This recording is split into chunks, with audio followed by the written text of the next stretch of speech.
Welcome to the APEC Social Podcast. I'm Susan Acey.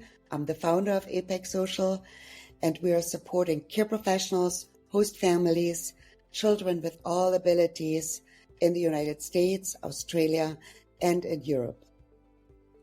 Welcome. I'm Maren, and I'm the host of the APEC Social Podcast. I'm excited to take you on a journey to learn more about APEC Social and our mission. Welcome to the APEC Social Podcast. My name is Maren, and I am a Director of Care and Development for APEC Social, and I am more than honored to have a specialist and expert in inclusion from the Special Olympics, Senior Manager for Youth Development, Clement. Thank you, Maren. Hi, everyone. My name is Clement Coulston, and I am the Senior Manager of Youth Development here at Special Olympics International. I'm really excited to be here today to connect with everyone and share more about Special Olympics. Yes, I'm very honored to have you here. So first, I want to congratulate you because you just passed your first year anniversary with the Special Olympics. Obviously, you started your journey with Special Olympics way earlier than a year ago. And today, we're going to talk about Special Olympics and how you folks can be involved and the benefits for your children with special needs becoming a part of the Special Olympics program. And also, this is a very interesting episode for our care professionals because you can learn about volunteering options. And this is not just volunteering options are limited to your time abroad in the United States. You can also use it and when you go back to Germany. And we're going to tell you a little more about volunteering all over the world with the Special Olympics today. First, I would like to get to know you a little better. So can you tell me where are you located? What is your position, like a daily work day for you as a senior manager for Special Olympics and youth development? And what do you like to do in your free time? Absolutely. So I am located in Delaware. We actually at Special Olympics have offices across the globe. So we are located in more than 160 countries and jurisdictions. So we have a really global, wide-reaching impact in being able to connect with communities across the globe. In my role here at Special Olympics, I actually started in Special Olympics more than 10 years ago. I was a unified partner where I was playing on the field with Special Olympics athletes. We were playing soccer and bowling and really, just having a fun time demonstrating our strength and really being courageous in our actions. From there, I was able to become a coach. So I was able to coach bowling, and it was such a great experience for me in being able to foster those connections, be able to share those key skills to practice to enhance their skills in bowling and teamwork. From there, I was able to participate at the local level in Special Olympics youth leadership opportunities. So that entailed going to a youth summit where we were educated, empowered, and motivated to go back in our local school communities to create positive social change. And that's what really sparked, my interest, in the global development space. I also had the unique pleasure of being able to be one of the 6 co-facilitators of a global youth leadership summit in Korea back in 2013. And for me, that was such a pivotal time in my life, being able to work with youth across the globe in creating an educational program that was culturally sensitive and really was able to demonstrate all the great work that's happening in the inclusive movement across the world. So now being in this position at Special Olympics, and thank you so much for your congratulations. In my current role right now, I serve in various capacities, but a couple of the key pieces that are relevant for this conversation is that I help to manage and create opportunities for youth leaders to connect with one another, to lead projects together from different parts of the world. So I facilitate global youth exchanges where we have youth with and without disabilities coming together, learning together, and building opportunities so that they can go back into their local schools and communities to create change.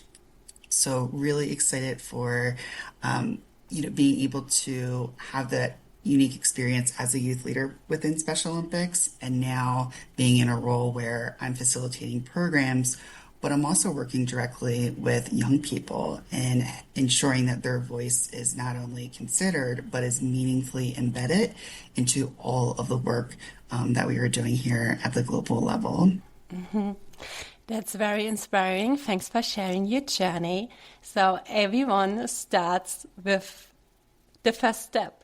How was your first step? Like, how did you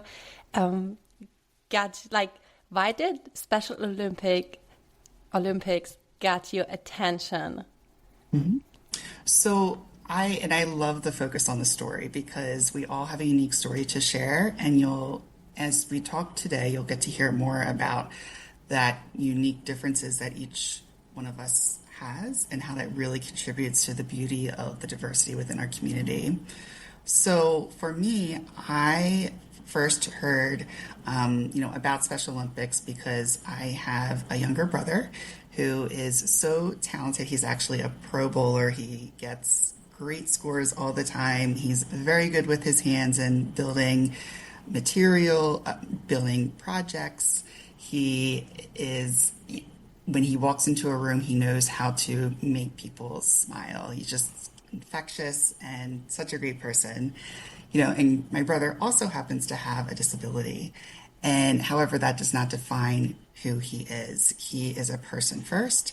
He has so many strengths. He has so many, opportunities to shine. And, that's why I became involved in the disability awareness community. Additionally, I also saw a fellow youth leader share an important speech to his high school about raising awareness about the derogatory use of the word retard, known as the R word. And he delivered it to his school, and it really resonated with me because at the school I was at, we did not have people with disabilities. It was a very private school. And from my understanding, the school that he presented to was very similar in nature. And his name is Storm Colombo. So when he spoke to his school and talked about the importance of inclusion, of acceptance, of respect, I instantly felt that connection of I agree, I concur, and I want to take and carry that message forward.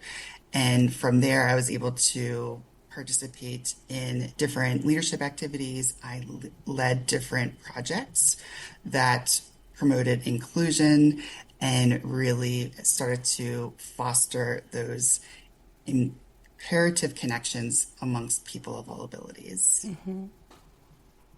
You give me goosebumps just by listening to your story. And I love it because this is showing that everyone can get inspired by whoever, right? Every time you have a conversation with someone, you can learn something. And sharing this inspiring message about respect for everyone. And I have to tell something else quickly. I listened to a Special Olympics podcast this morning, and the podcast is operated by people with special needs. And at the beginning of the podcast, they said, this episode is to show the respect of people with special needs. And they also talked about the revolution of inclusion. And I know since a long time, every single person on this planet can be a part of the revolution for inclusion. And this is going out to you as a listener. If you feel like, hey, this story is touching me, this is like something very important, then be a revolution, be a part of the revolution for inclusion. We're going to talk later in this podcast about how you can be included in the Special Olympics. But first, I would like to ask you, can you describe to us an environment of inclusion? How can it look like? So, excellent question. For me, the way that I see inclusion is it's not in a particular area. Rather, it is an environment that each person in this world helps to contribute. And what we do is that we value, respect, and believe in the strengths and talents that each one of us has. And when we do that, we help to create those communities and environments where we see people of all abilities leading in leadership positions, being able to engage in all types of different activities regarding to functioning within a team. So that's something that I know is just so incredibly important. And it takes each one of us to have and be able to embody that inclusive mindset. What are those behaviors? What are those skills? What are those dispositions in fostering that environment to actualize inclusion as the norm instead of an ad hoc event? Yes, I agree 100%. So earlier, when we talked about a framework for the podcast, we also talked about how can we, what does that mean in detail in day-to-day life? And we figured out it means to see a person with special needs as the person they are, meaning like figuring out what they like, their personalities, seeing them with their strengths, empower them in daily life, and also, just treat them like everyone else and give them the love and support they deserve. So our mission at Apex Social is to empower families and families with special needs children to their fullest potential. And our care professionals, they are here from Europe, most of them from Germany, Austria, working with families with special need kids in the United States and provide them with in-house care. They are actually the part where the inclusion comes together. Our care professionals have the ability to empower those kids and empower them with their strengths, figuring out their interests and starting activities interest-based to help them to learn and to overstep their obstacles. Can you tell me a little bit about the mission of the Special Olympics? Because we figured out our mission actually aligns. Mm-hmm. So, Special Olympics is a global movement where we are creating a new world of inclusion and community, where every person is accepted and welcomed for who they are, regardless of ability or disability. So through that, we help to make the world a stronger, a healthier, and more joyful place to be. And the way we do this is by providing year-round sports training and athletic competitions in a variety of Olympic-type sports for children and adults with intellectual disabilities. And through this, it gives them continuing opportunities to develop fitness, demonstrate courage, experience joy, and participate in the sharing of gifts, skills, and friendships with one another and the world. Yeah, very beautiful. Thank you. So, especially besides the sport and the fitness aspect, what I personally love, but it definitely depends on the person, I want to highlight the aspect of the personal connection. And this is something I realized working as a care professional in multiple families with kids with special needs. And I recognized that both of my host children went to the doctor regularly since a very early age, and they always had the feeling that they are not like other people. What's a very, very heavy thought. So I started telling them that they are perfect the way they are. I told them, you're loved, you're perfect how you are, you're gifted, and you a big part of your family, right? And after a couple of months, I saw the first steps in their development, and it definitely came also through the support of positive mindset and positive input and daily conversations about how great they are and the empowerment shown in their personal growth, that they started to believe in themselves.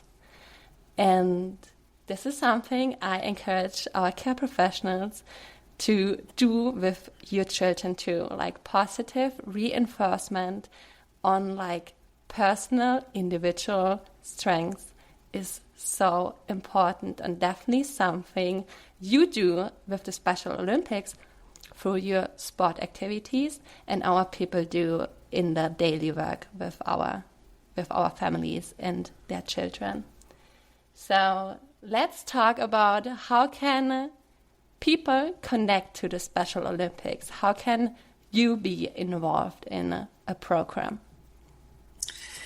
Absolutely. So getting involved in Special Olympics is really a transformative event for volunteers. There are so many different roles that are open at many times throughout all across the year, all across the globe.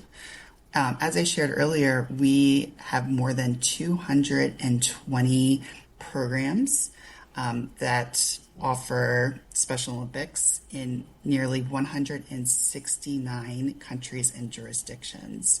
So lots of opportunities to get involved at all different in all different parts of the world. I know we had our big convening in Germany. They were such a fantastic host for the 2023 Special Olympics Summer Games.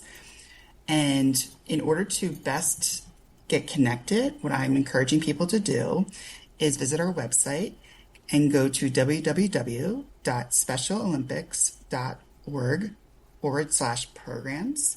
And you'll be able to see all the programs that are there, that are available currently. And from there, you'll be able to directly connect with the program that's closest to you and be able to see what their needs are. Now, there's some ways that are very common, I would say, to volunteer with Special Olympics. So lots of folks become unified partners where they are playing on the playing field with our Special Olympics athletes and being able to demonstrate courage and develops teamwork. There's also opportunities, as I shared as my own background, in becoming a coach. So that's another way to volunteer. You can also help with fundraising. There's opportunities to be fans in the stands where you're not involved in the play-to-play aspect of the competition. However, you're on the sidelines cheering everyone on and helping them to be the best that they can be through being a fan in the stands. So really, there's so many opportunities and options, but the best way to get connected is by first locating the program that's nearest to you and seeing what needs they may have and going from there.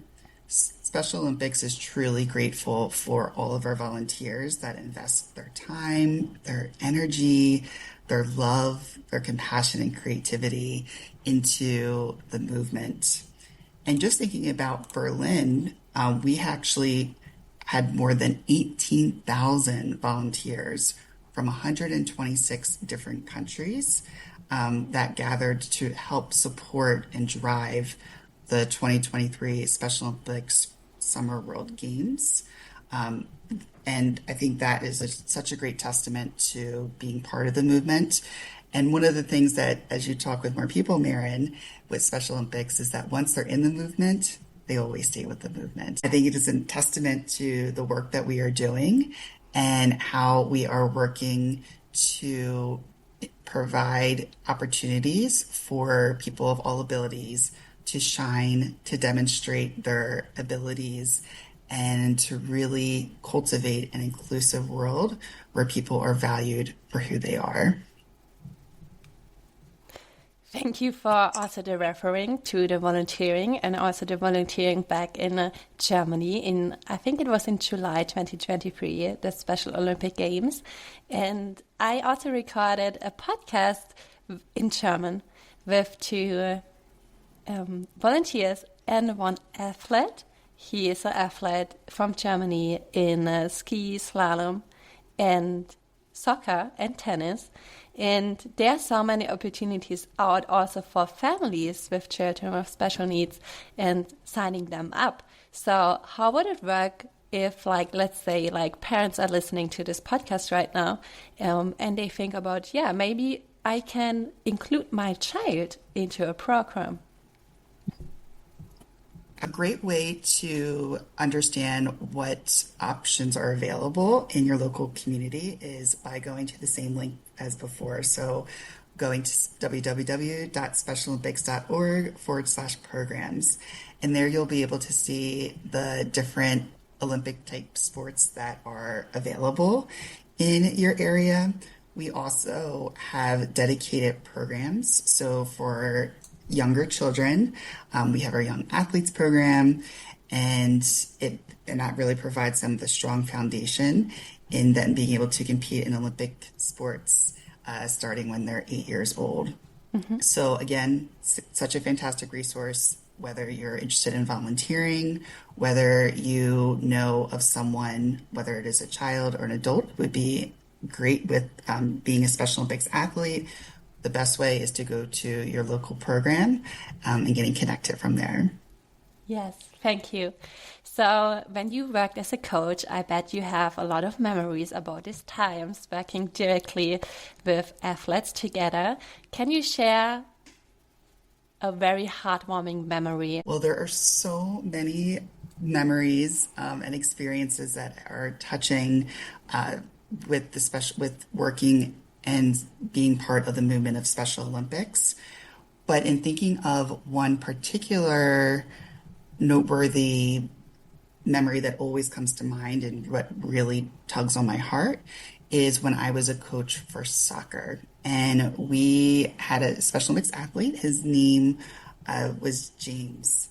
And he came to the team, and he was more on the shy, the timid side, wasn't sure about what the environment would be like. He just was very, just unsure. And we don't know, and this could have potentially been how he was treated with other, sports teams and whatnot.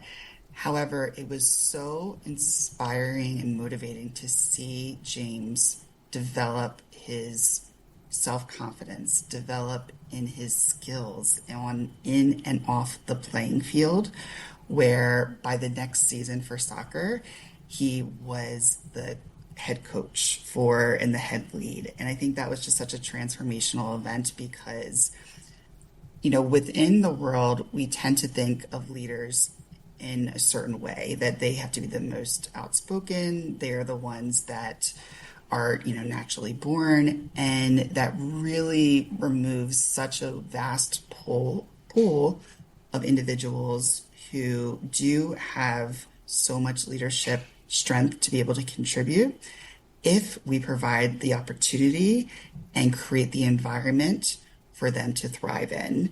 And this is just such a great experience for James in being able to feel included, empowered, and activated to be the best that he could be. And he knew it was a safe space. And as time went on, he just became more comfortable, and then he was taking on leadership roles. And that's a great demonstration of leading the way, where he developed those skills and served in his leadership capacities, and then can help serve and inspire others to join. And that's such a powerful piece of being able to to pass that baton of leadership. And even thinking from my own experience, where I was a youth leader and with Special Olympics and being able to facilitate summits, I created resources. But then I knew when, my time as a youth leader came to an end, it was time to pass that baton of leadership to the next person. And it's so great to see people like myself who are now leaders within the community, in the workforce of, working at Special Olympics. Some are working at the government. Some are being able to work at other NGOs and be those advocates for inclusion. Mm-hmm. So really, once you're involved, you stay involved, and then continue to spread the message and the inclusion revolution, as you had shared earlier. Thanks for sharing. I'm like, this is touching my heart. I also want to highlight something you said about leadership.